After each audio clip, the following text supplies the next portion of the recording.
Imagine putting your retirement savings in a bank that promised you 17% interest, a bank that ran Super Bowl-level marketing, a bank with celebrity endorsements and 1.5 million customers and a CEO who went on camera every single week, smiling, confident, revolutionary. Now imagine waking up one morning and the app won't open. Your money is just gone, frozen, locked behind a wall of legal language you never agreed to. And the CEO? He's at a rooftop party in New York that same night, drinks in hand, acting like nothing happened. That is not a hypothetical. That happened to real people, to retirees, to teachers, to the single mother who heard "unbank yourself" and thought she'd finally found a way to beat the system that had been beating her entire life. His name is Alex Mashinsky. He called himself a visionary. He called the banks the enemy. And then he did something banks haven't done since 1929. He locked every single customer out of their own money, overnight, without warning. This is the story of the most personal financial fraud in crypto history. Not billions lost in code, billions lost in trust.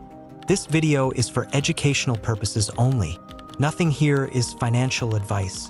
Celsius became dangerous because people trusted it, largely due to Alex Mashinsky's strong credibility.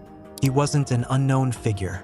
Born in the Soviet Union, later moving to Israel and the US, he helped develop VoIP, voice over internet protocol, the technology behind apps like WhatsApp and Zoom, which disrupted telecom giants.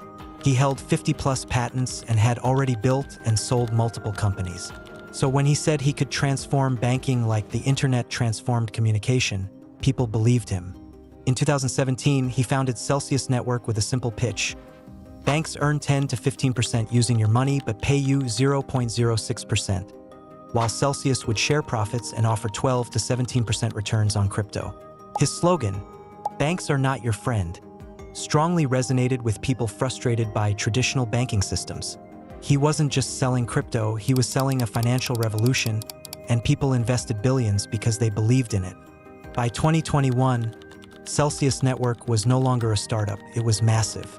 It held $25 billion in assets from 1.7 million users worldwide, mostly ordinary people who discovered it through YouTube, Reddit, or word of mouth, not institutions. Alex Mashinsky kept engagement high with weekly YouTube AMAs, Ask Mashinsky Anything, where he promoted returns, praised users, sessions, and positioned himself as their protector against a broken financial system. This built intense loyalty, turning Celsius into not just a product, but a community and movement with people promoting it to friends and family. Then came the CL token, Celsius's own cryptocurrency. Users earned higher returns if they accepted rewards in CL, and Mashinsky repeatedly encouraged buying and holding it, calling it undervalued. But between October 2021 and May 2022, while urging users to buy CEL, Mashinsky secretly sold his own holdings, making $68.7 million in personal profit, directly contradicting what he publicly promoted. Here's the core question that should have been asked. Where was the 17% yield coming from?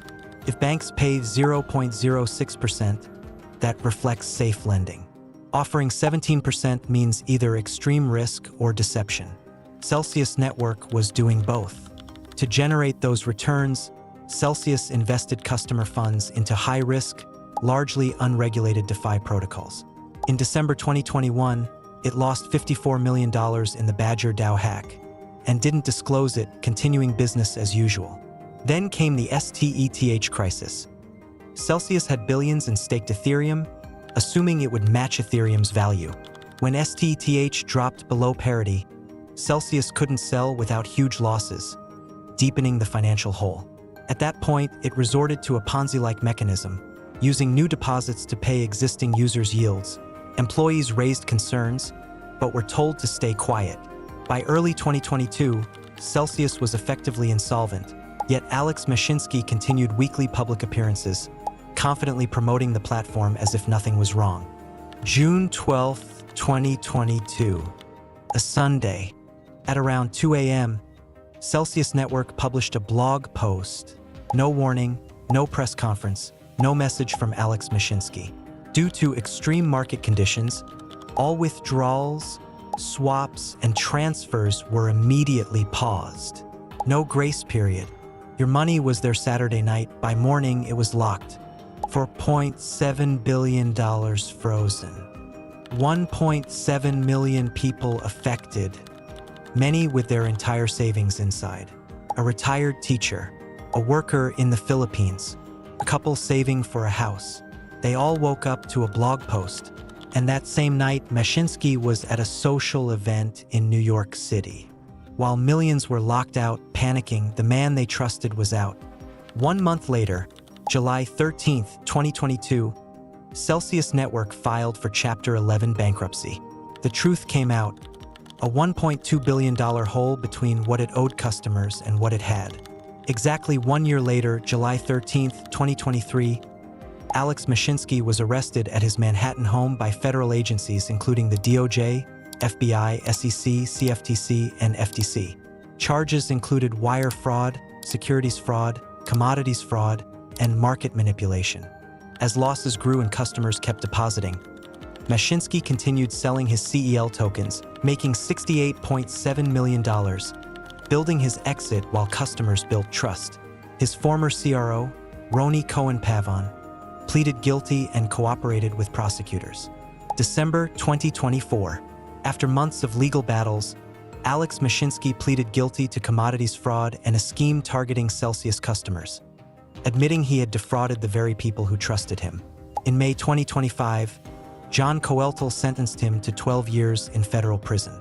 The victims, retirees, working-class depositors, people who put in their life savings, received only partial recovery. Alex Mashinsky targeted ordinary people failed by banks, told them, "Banks are not your friend. I am." Then he took their money, took extreme risks, covered losses with new deposits, and sold $68 million of his own holdings. Banks aren't always your friend, but neither was the man promising 17%. He just had better branding. If this story made you angry, good, it should. Hit the like button, subscribe, comment, stay connected, and I'll see you in the next one.